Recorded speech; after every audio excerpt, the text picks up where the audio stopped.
Tes.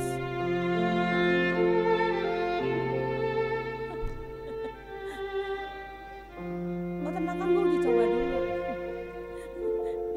Ini sampai doa-doanya gue tulisin tau nggak, biar cepet. Doa-doa.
3, 2, 1.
Jemaat yang dikasihi Tuhan, kami ucapkan selamat pagi.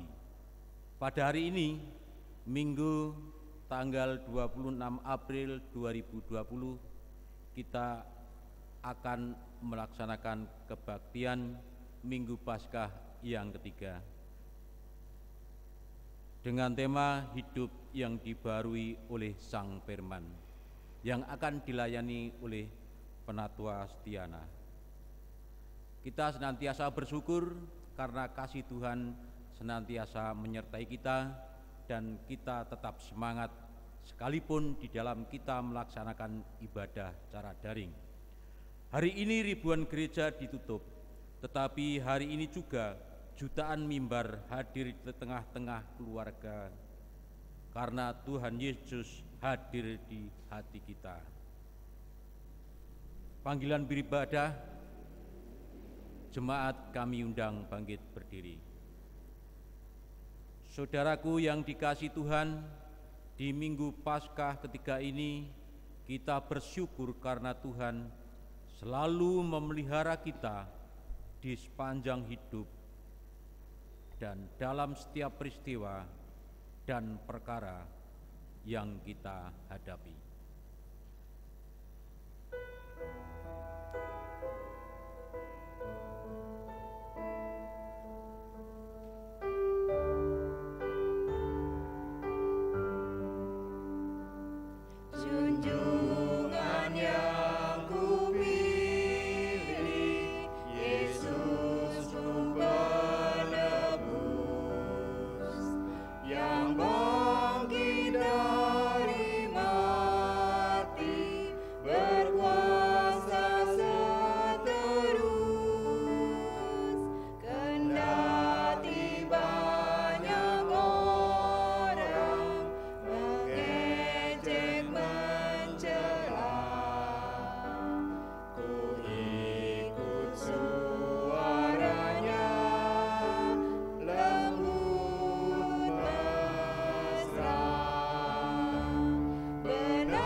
Saudaraku, ibadah Paskah ketiga terjadi dalam sebuah pengakuan bahwa Allah Sang Pencipta alam semesta senantiasa memelihara ciptaannya dengan cinta kasih yang membawa damai sejahtera.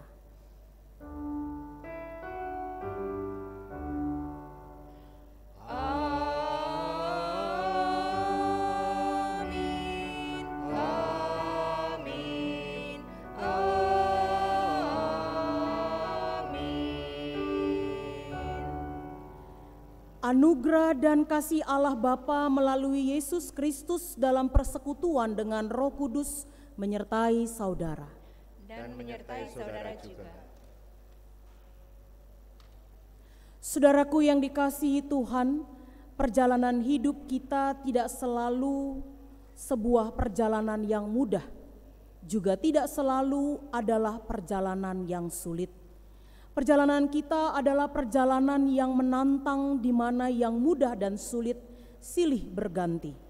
Dalam setiap perjalanan hidup, Tuhan selalu ingin agar hidup yang kita jalani adalah hidup yang dibaharui oleh Sang Firman.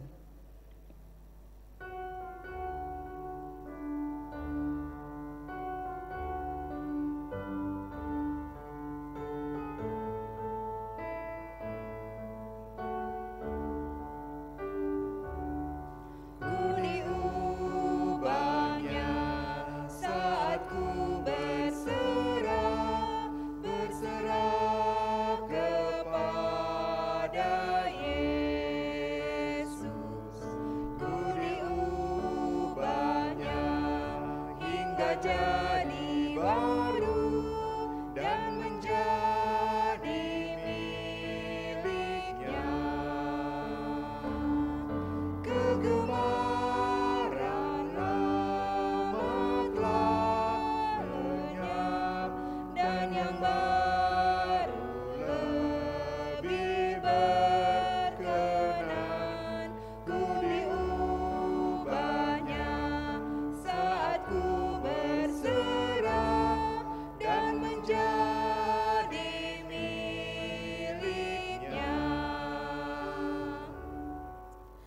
Mari saudara, kita datang kepada Tuhan dan mengaku bahwa kita berdosa, karena dalam perjalanan kita seringkali kemauan dan kehendak kita sajalah yang harus terjadi, karena anggapan bahwa kitalah yang paling benar.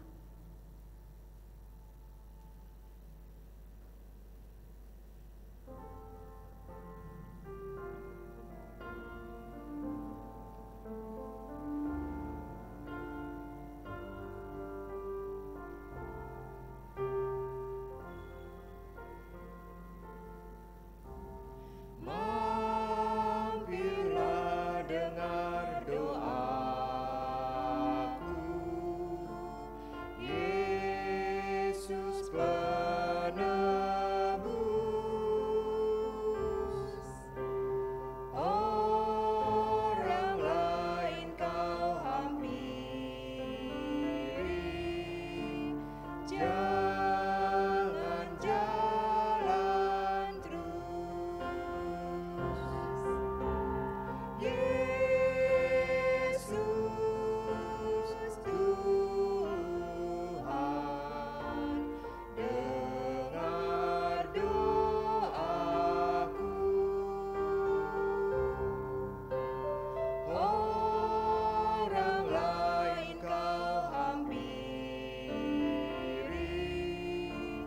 jangan jalan terus. Mari kita berdoa. Ya Tuhan Allah Bapa kami yang di surga, Engkau penuh rahmat dan belas kasihan. Berkat-Mu atas kami senantiasa berlimpah. Engkau tidak pernah terlambat untuk menolong, dan kasih-Mu tidak putus-putusnya buat kami. Namun kami sering berbuat jahat terhadap Engkau dan suka membuat hati-Mu berduka. Sesungguhnya kami malu dan gentar untuk datang padamu ya Tuhan, karena kami terlalu kotor dan najis di hadapan-Mu. Ya Tuhan yang penuh keadilan dan maha pemurah, ampuni kami yang selalu melanggar hukum-hukum-Mu, mengabaikan petunjuk-Mu, mengecilkan kuasa-Mu dalam hidup kami. Ampuni kami atas setiap ucapan kami yang tidak benar dan kasar. Kami gagal mengalahkan nafsu dunia kami. Kami tidak sungguh-sungguh melawan kejahatan. Kami tidak sungguh-sungguh melakukan kebajikan. Kami membiarkan diri kami dipengaruhi dan dikuasai oleh dendam, kemarahan, dan kebencian. Kami patut dihukum karena dosa-dosa kami. Kasihanilah kami, jangan hukum kami setimpal dengan dosa-dosa kami. Ampuni kami dari segala pelanggaran-pelanggaran kami, dan baharuilah kami agar kami memperoleh damai sejahtera-Mu. Di dalam nama anak-Mu Yesus Kristus, Juru Selamat kami memohon pengampunan. Amin.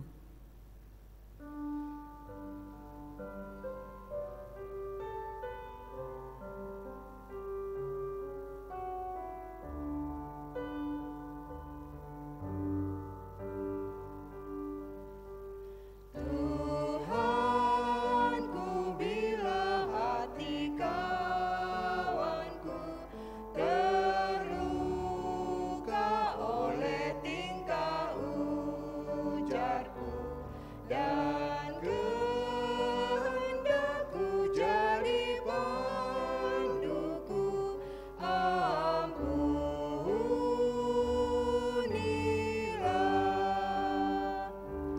Jikalau tuturku tak semena dan aku tolak orang berdosa, pikiran dan tuturku bercela, ampunilah.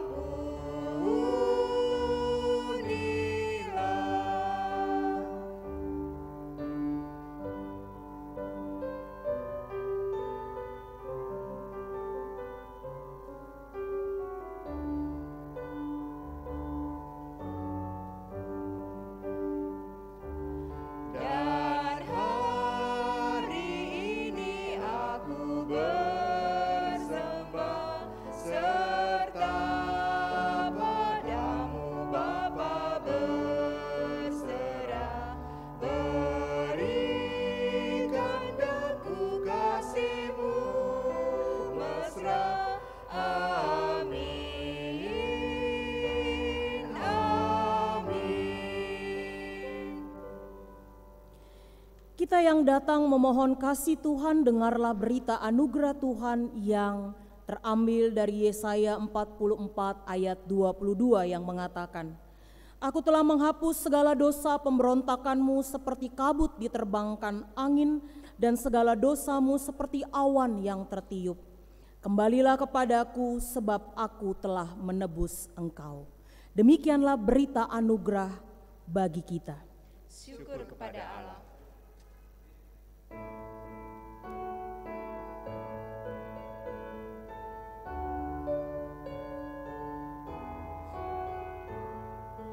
Maha kasih yang ilahi, nikmat surga turunlah, mendiami hati kami, Kau mahkota kurnia.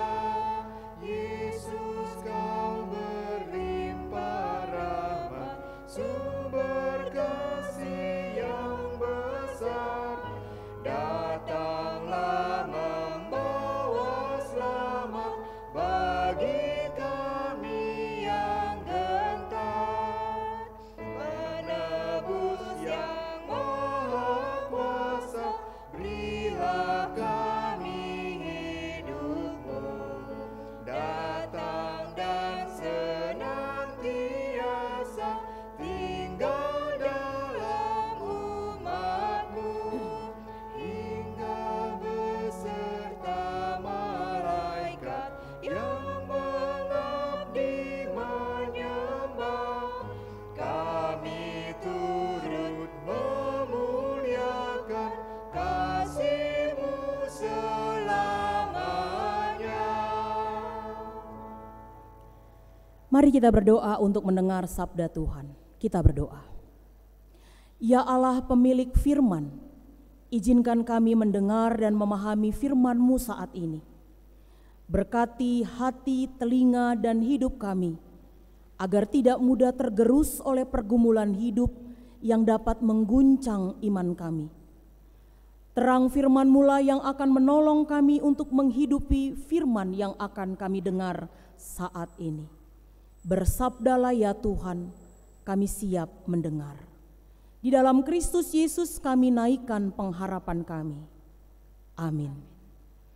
Saudaraku yang dikasihi Tuhan, mari kita membuka Injil Yesus Kristus menurut kitab Lukas pasal 24 ayat 13 sampai 35. Lukas pasal 24 ayat 13 sampai 35 demikian dituliskan. Yesus menampakkan diri di jalan ke Emmaus. Pada hari itu juga 2 orang dari murid-murid Yesus pergi ke sebuah kampung bernama Emmaus yang terletak kira-kira 7 mil jauhnya dari Yerusalem. Dan mereka bercakap-cakap dengan segala sesuatu yang telah terjadi. Ketika mereka sedang bercakap-cakap dan bertukar pikiran, datanglah Yesus sendiri mendekati mereka, lalu berjalan bersama-sama dengan mereka. Tetapi ada sesuatu yang menghalangi mata mereka, sehingga mereka tidak dapat mengenal Dia. Yesus berkata kepada mereka, "Apakah yang kamu percakapkan sementara kamu berjalan?" Maka berhentilah mereka dengan muka muram. Seorang dari mereka namanya Kleopas menjawabnya, "Adakah engkau satu-satunya orang asing di Yerusalem yang tidak tahu apa yang terjadi di situ pada hari-hari belakangan ini?" Kata Yesus kepada mereka, "Apakah itu?" Jawab mereka, "Apa yang terjadi dengan Yesus orang Nazaret? Dia adalah seorang nabi yang berkuasa dalam pekerjaan dan perkataan di hadapan Allah dan di depan seluruh bangsa kami. Tetapi imam-imam kepala dan pemimpin-pemimpin kami telah menyerahkan Dia untuk dihukum mati dan mereka telah menyalibkannya. Padahal kami dahulu mengharapkan bahwa Dialah yang datang untuk membebaskan bangsa Israel. Tetapi sementara itu telah lewat 3 hari sejak semuanya itu terjadi. Tetapi beberapa perempuan dari kalangan kami telah mengejutkan kami. Pagi-pagi buta mereka telah pergi ke kubur dan tidak menemukan mayatnya. Lalu mereka datang dengan berita bahwa telah kelihatan kepada mereka malaikat-malaikat yang mengatakan bahwa Ia hidup. Dan beberapa teman-teman telah pergi ke kubur dan mendapati bahwa memang benar yang dikatakan perempuan-perempuan itu. Tetapi Dia tidak mereka lihat. Lalu Ia berkata kepada mereka, "Hai kamu orang bodoh, betapa lambannya hatimu sehingga kamu tidak percaya segala sesuatu yang telah dikatakan para nabi. Bukankah Mesias harus menderita semuanya itu untuk masuk ke dalam kemuliaannya?" Lalu Ia menjelaskan kepada mereka apa yang tertulis tentang Dia dalam seluruh kitab suci, mulai dari kitab-kitab Musa dan segala kitab nabi-nabi. Mereka mendekati kampung yang mereka tuju, lalu Ia berbuat seolah-olah hendak meneruskan perjalanannya. Tetapi mereka sangat mendesaknya, katanya, "Tinggallah bersama-sama dengan kami, sebab hari telah menjelang malam dan matahari hampir terbenam."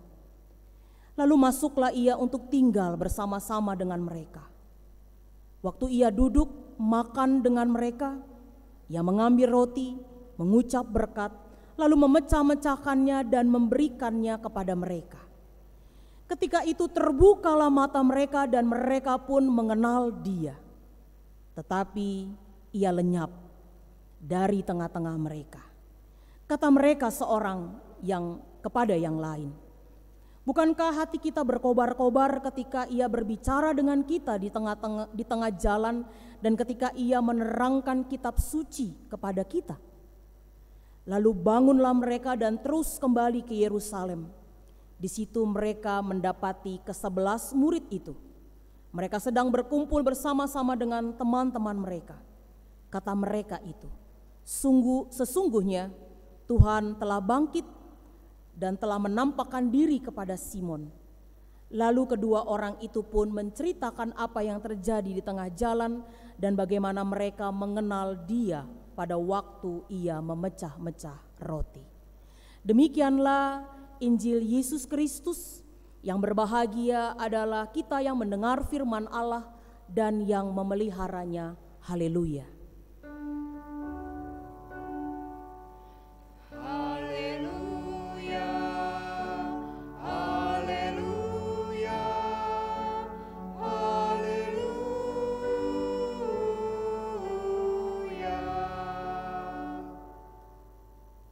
Saudaraku yang dikasihi Tuhan, pernahkah mengalami kegagalan?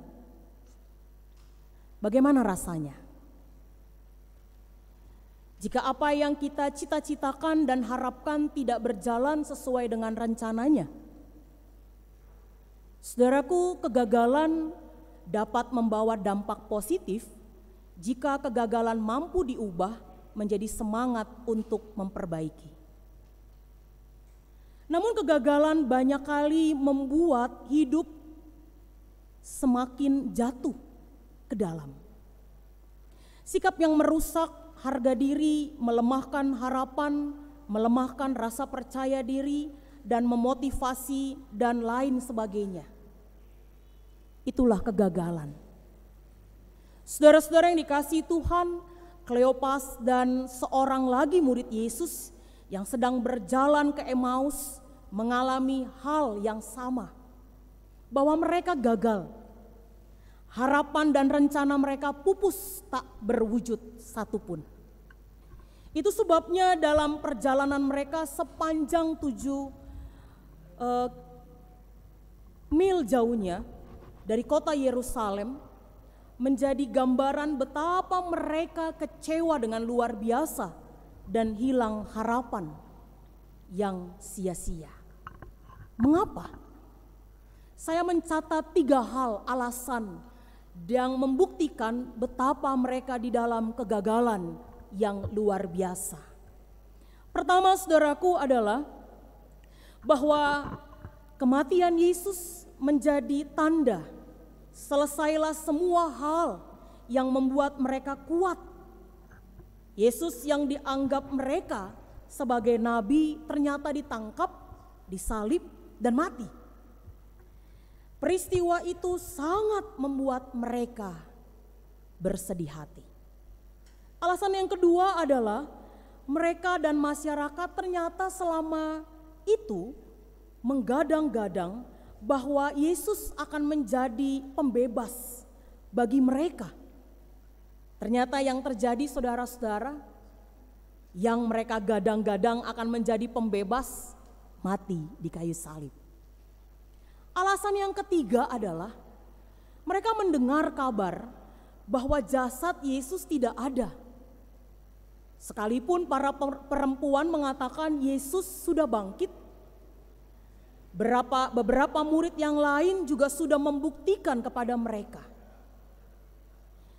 Bisa kita bayangkan bagaimana mereka merasa kosong, kecewa, tidak berpengharapan, sekaligus peristiwa Via Dolorosa peristiwa yang menjatuhkan harga diri mereka.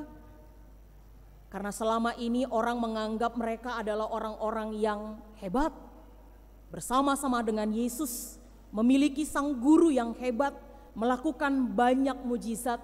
Ternyata pada akhirnya mereka mendengar dan melihat guru mereka, pembebas bagi mereka, mati.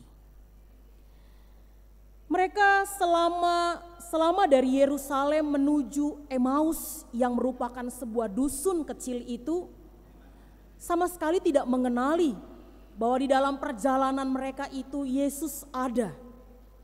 Yesus ikut berjalan bersama-sama dengan mereka, saudara-saudara. Saudara-saudara, tahukah bahwa perjalanan menuju dusun Emmaus itu adalah perjalanan iman, perjalanan batin atas penyadaran diri 2 murid Yesus untuk mengetahui siapa lebih dalam tentang Yesus dalam hidup mereka. Dan tidak hanya sebuah perjalanan batin untuk menyadarkan mereka, Tetapi perjalanan mereka ke dusun Emmaus itu sekaligus adalah perjalanan kedua murid Yesus untuk mengalami pemurnian dari pemikiran dan pembaharuan hidup mereka. Yesus dalam perjalanan menuju Emmaus memahami kesempatan untuk memurnikan kedua murid mereka ini. Mengembalikan dasar pemikiran mereka tentang pokok atau dasar utama yang selama ini Yesus ajarkan kepada mereka. Yesus mau menegaskan kepada mereka 3 hal. Bahwa apa yang mereka kecewakan, apa yang membuat mereka berputus asa itu bukanlah satu alasan penting saat ini. Karena pertama, Mesias itu memang harus mati, bangkit, dan baru nyatalah kemuliaan Allah. Yang kedua, bahwa kematian Yesus atau peristiwa Via Dolorosa yang mereka lihat dan mereka alami, yang mengguncang iman mereka, memang harus atau memang sudah dinyatakan sebelumnya oleh kitab-kitab sebelum mereka. Bahwa keselamatan, pembebasan, kedamaian itu memang harus dirasakan dan itu sudah tertulis. Yang ketiga, yang terakhir adalah bahwa kehadiran Yesus bukan untuk memuaskan keinginan manusia dan dunia. Yesus menjelaskan kepada kedua murid ini bahwa kehadiran Yesus di tengah-tengah dunia adalah untuk mewujudkan apa yang menjadi kehendak Sang Bapa. Itu sebabnya saudara-saudara yang dikasihi Tuhan, jelas dan pastilah berbeda antara apa yang diinginkan oleh dunia dan apa yang diinginkan oleh Allah di dalam diri Yesus Kristus. Dan di ayat 25 saudara-saudara, Yesus menegur kedua muridnya dengan tegas. Dia mengatakan, kamu orang bodoh, betapa lambannya hatimu sehingga kamu tidak percaya segala sesuatu. Saudara-saudara, kata orang bodoh, lamban hati, sesungguhnya mau dikatakan oleh Yesus bahwa, hei kamu, murid-muridku yang sekian lama bersama-sama dengan aku, betapa sulitnya engkau mengerti, betapa engkau tidak memiliki kepekaan atas setiap hal-hal yang sudah kau alami selama ini bersamaku. Dan saudara-saudara, teguran Yesus ini sesungguhnya tidak hanya sekedar teguran, tetapi Yesus sekaligus mau mengajak kedua murid-muridnya, mungkin juga mau mengajak kita saat ini, untuk membuka pikiran kita dan menemukan apa penjelasan yang lebih benar-benar fokus pada tujuan utama. Untuk apa Yesus hadir menjadi manusia? Yesus menegur sekaligus mau membuka dan mengajak pemikiran setiap murid-murid untuk kembali pada fokusnya, yaitu Tuhan. Teguran keras ini membuat kedua muridnya dapat menemukan dan merasakan bahwa orang yang bersama-sama dengan mereka dalam perjalanan, termasuk dalam proses makan bersama, di mana Yesus memecah-mecah roti ketika itu, membuat murid-murid merasakan hati mereka yang berkobar-kobar ketika mereka berbicara bersama-sama dengan Yesus ketika itu. Kegelisahan, ketakutan, amarah, kekecewaan, frustasi berubah menjadi semangat, menjadi sukacita, bahwa masih ada harapan dalam Tuhan. Cara pikir murid-murid tidak sanggup untuk menangkap dengan tepat dalam mengatasi pergumulan ini. Demikian juga kita, saudara-saudara. Cara kita belum tentu, bahkan banyak kali semakin membuat kita terpuruk dalam persoalan yang sudah ada. Rasakan kuasa Allah dalam hidup kita. Yang kedua, ketika mereka bersama dan sadar betul bahwa yang berjalan bersama dengan mereka adalah Yesus, membuat murid-murid akhirnya mengenali Yesus secara pribadi.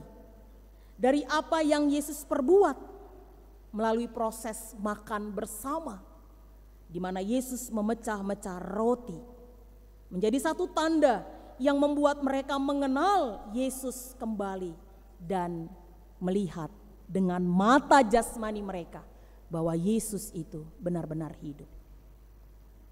Bagaimana dengan kita? Tanda apa yang membuat kita mengenali Dia sebagai Tuhan yang berkuasa dalam hidup kita? Apakah mukjizat yang spektakuler yang dalam hitungan detik maka semua orang-orang yang mengalami COVID-19 sembuh total? Itulah bentuk pengenalan kita saat ini. Tanda kita mengenal Tuhan harus diwujudkan dengan mukjizat yang spektakuler. Sekalipun bagi Allah, saudara-saudara, menyembuhkan semua, bahkan 7.000 atau 8.000 orang yang menderita positif COVID-19 itu adalah hal mudah. Tetapi apakah itu yang menjadi tujuan penting Allah? Hadir dan memanggil kita untuk menjadi anak-anaknya yang setia. Murid-murid yang awalnya yakin semakin yakin bahwa apa yang disampaikan oleh teman-teman mereka adalah benar.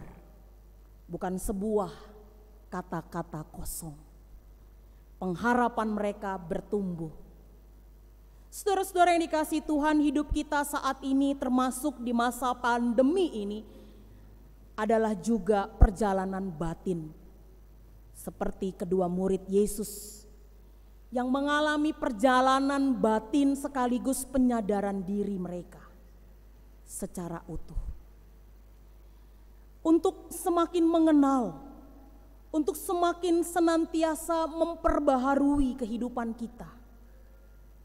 Mencharge ulang atau kembali kehidupan kita, mempugar dan merenovasi kembali bangunan iman hidup kita di dalam Tuhan, di dalam dasar yang benar tentunya. Mungkin selama ini dunia telah mempengaruhi kita, bahkan menguasai hidup kita. Ini saatnya Allah mengembalikan kita untuk melihat apa yang bisa ku pelajari dari perjalanan hidupku dengan Tuhan saat ini.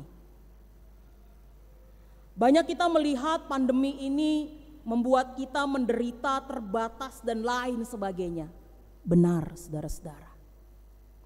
Tetapi apa yang Tuhan kehendaki untuk kita pakai, atau apa yang Tuhan kehendaki supaya kita pelajari melalui virus kecil yang tidak bisa kita lihat dengan mata jasmani kita, apa yang mau kita pelajari?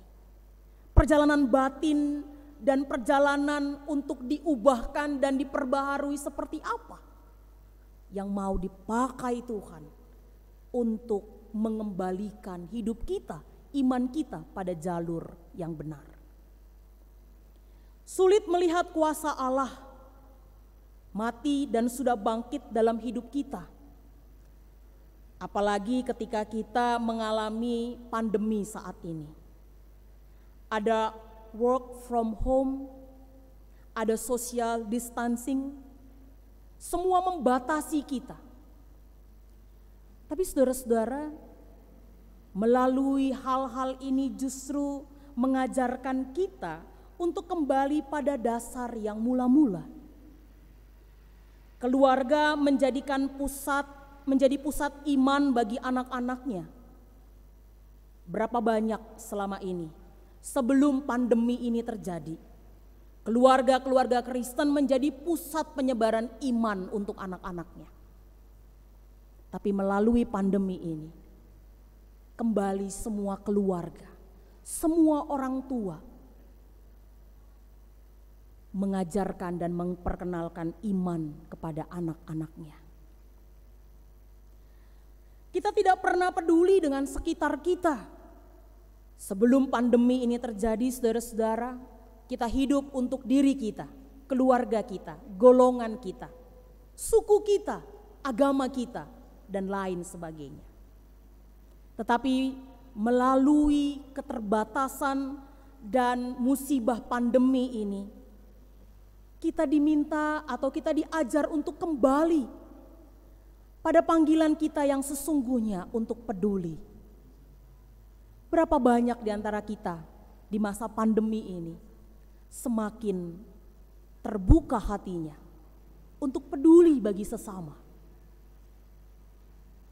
Siapa di antara kita atau berapa banyak di antara kita yang dulu tidak pernah mendoakan orang-orang di sekitarnya karena menganggap itu hanya tugas gereja dan para penatua bahkan hamba-hamba Tuhan. Berapa banyak dari kita yang saat ini akhirnya tergugah, terbuka untuk mendoakan orang-orang yang perlu untuk kita doakan. Demikian juga untuk gereja. Gereja merasa sudah puas dengan kondisi saat ini. Gereja menjadi tempat orang-orang penting, orang-orang benar, merasa tidak perlu ada yang diubah sebelum pandemi terjadi.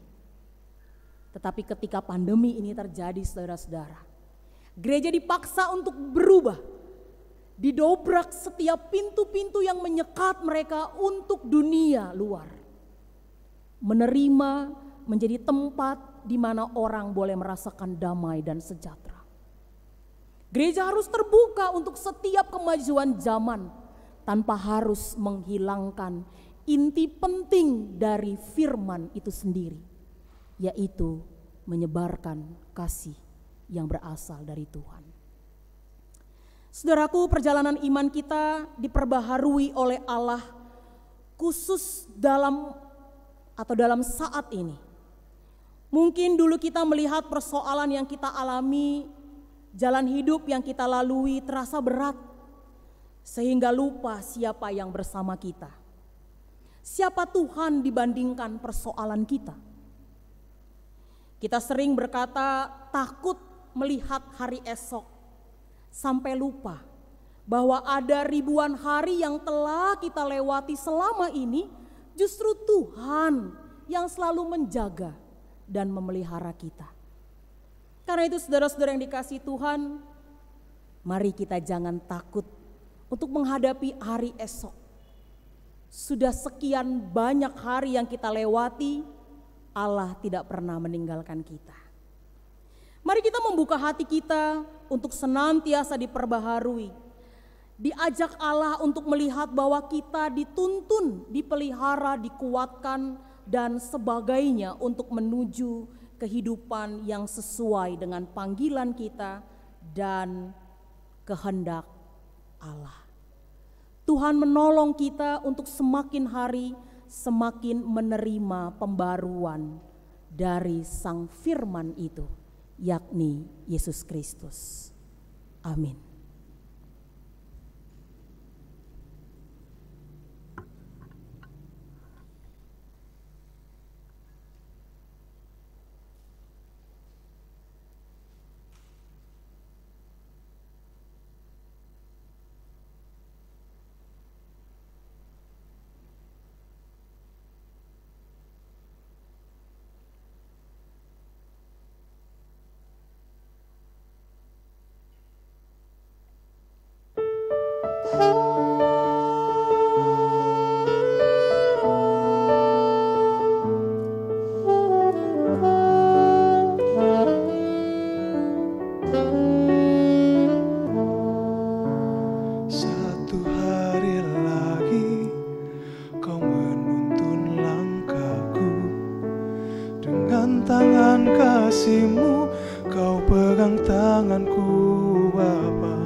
membuatku terpesona. Hanya satu yang ku minta, ajarku mengasihimu dengan segenap hatiku seumur hidupku. Hanya satu yang ku minta, ajarku mencintaimu dengan segenap hatiku seumur hidupku. Yesus,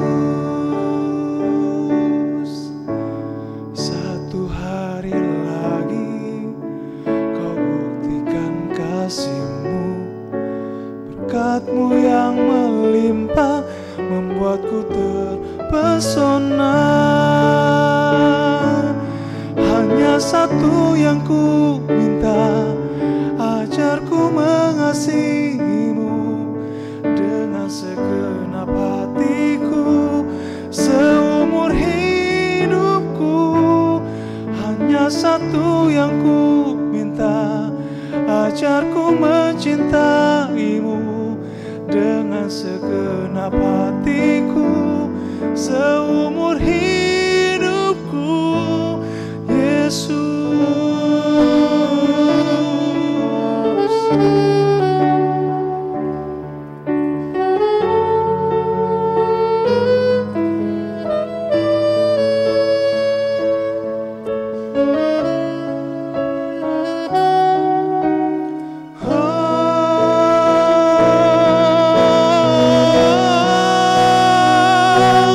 Hanya satu yang ku minta, ajarku mengasihimu dengan segenap hatiku seumur hidupku. Hanya satu yang ku minta, ajarku mencintaimu dengan segenap hatiku, dengan segenap hatiku, dengan segenap hatiku seumur hidupku. Yesus.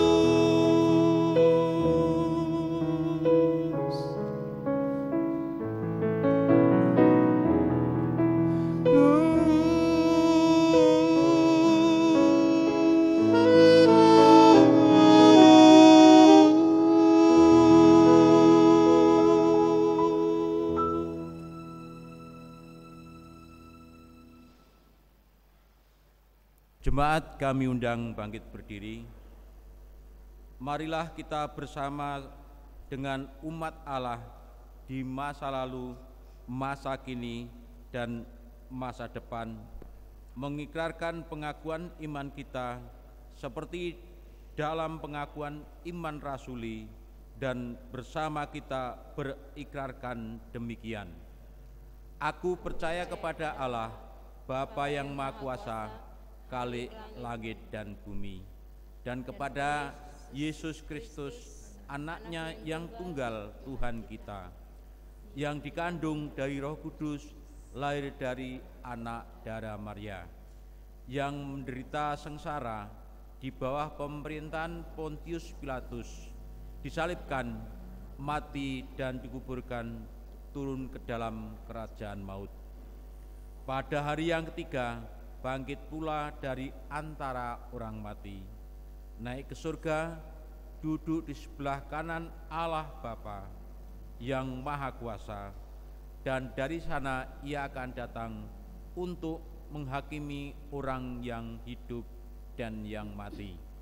Aku percaya kepada Roh Kudus, gereja yang kudus dan am, persekutuan orang kudus, pengampunan dosa, kebangkitan orang mati, dan hidup yang kekal.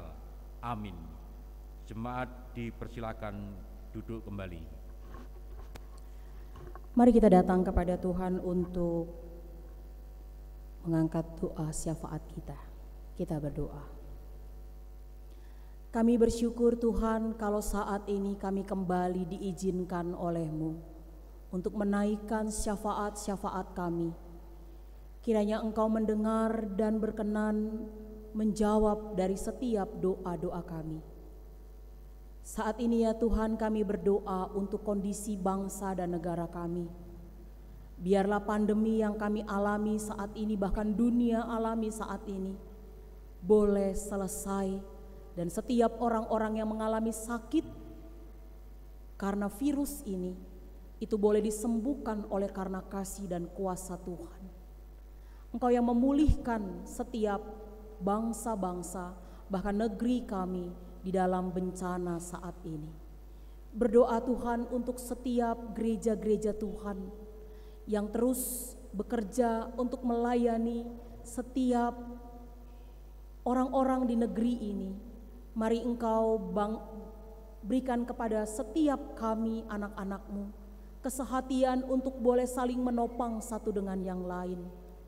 Kami percaya ya Allah, tangan Tuhan yang akan memampukan setiap kami untuk boleh tetap berbagi dengan sesama kami.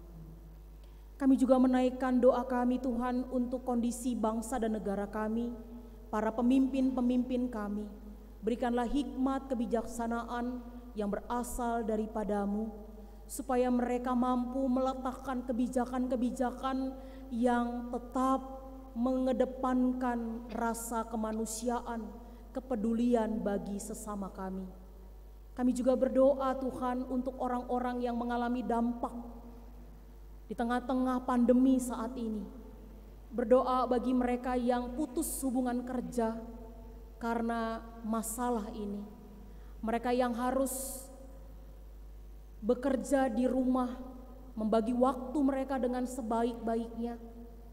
Setiap keluarga yang harus bekerja untuk tidak hanya mendampingi anak-anak mereka, tetapi tetap memperkenalkan kasih Tuhan di tengah-tengah keluarga. Mampukan mereka Tuhan untuk terus mengerjakan tugas bagian mereka sebagai orang tua, sebagai keluarga, agar nama Tuhan tetap dipermuliakan dimanapun kami ditempatkan. Berdoa Tuhan untuk setiap tim IT yang mempersiapkan ibadah-ibadah dalam bentuk daring Tuhan. Kami letakkan mereka supaya mereka tetap di dalam kesehatan yang berasal daripada-Mu, sukacita yang berasal daripada-Mu. Biarlah seluruh pelayanan jemaat Tuhan, bahkan orang-orang percaya di negeri ini tetap terpuaskan sekalipun mereka harus tetap berada di rumah. Kami letakkan seluruh pergumulan pribadi-pribadi kami Tuhan, permasalahan pendidikan anak-anak kami, ekonomi keluarga kami. Mari Tuhan, Engkaulah yang menjadi Tuhan bagi kehidupan setiap keluarga kami. Kami percayakan hidup kami Tuhan di dalam tangan pengasihan Tuhan kami Yesus Kristus yang telah mengajar kami berdoa.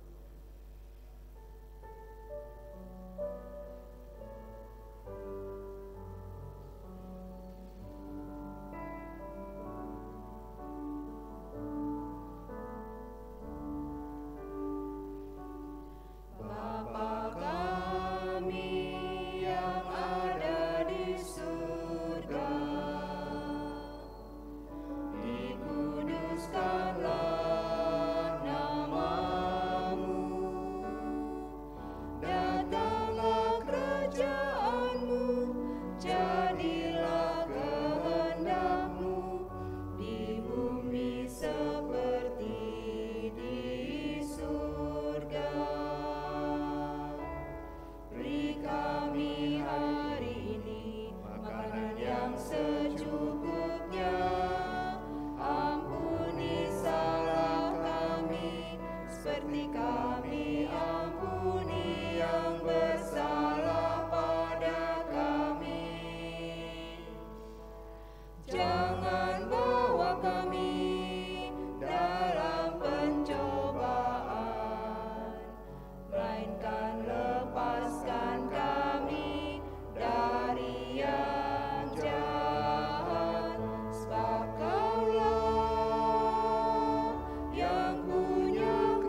Jemaat yang dikasihi Tuhan, mari kita mempersembahkan syukur dengan mengingat firman Tuhan yang berkata, "Berilah kepada Tuhan kemuliaan namanya, bawalah persembahan dan masuklah ke pelatarannya." Mazmur 96 ayat 8.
Mari kita berdoa.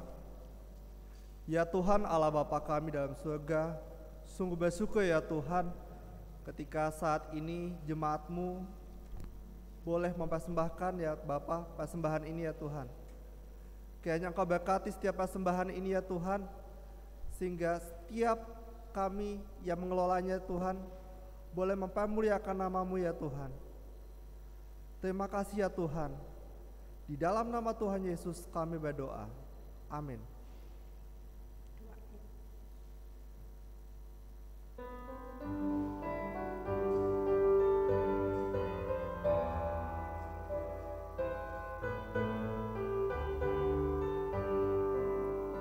Perubahan besar di kehidupanku sejak Yesus di hatiku.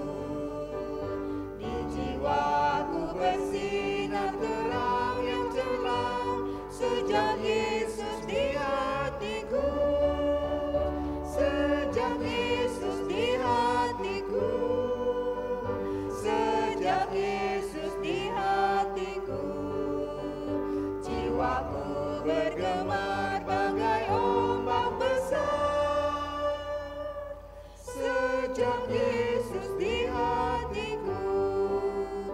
Aku rindu pergi ke tempat Tuhanku. Sejak Yesus di hatiku. Aku riang gembira berjalan terus. Sejak Yesus di hatiku. Sejak Yesus di hatiku. Sejak Yesus di hatiku. Jiwaku bergemar bagai ombak besar. Sejak Yesus di hatiku. Saudaraku, jalanilah hidup ini dengan sukacita dan berpengharapan kepada Tuhan, dan senantiasa bersedia diubah oleh kuasa Kristus yang bangkit, dan kini terimalah berkat Tuhan. Anugerah Tuhan kita Yesus Kristus, kasih Allah Bapa, dan persekutuan Roh Kudus beserta saudara sekarang dan selama-lamanya.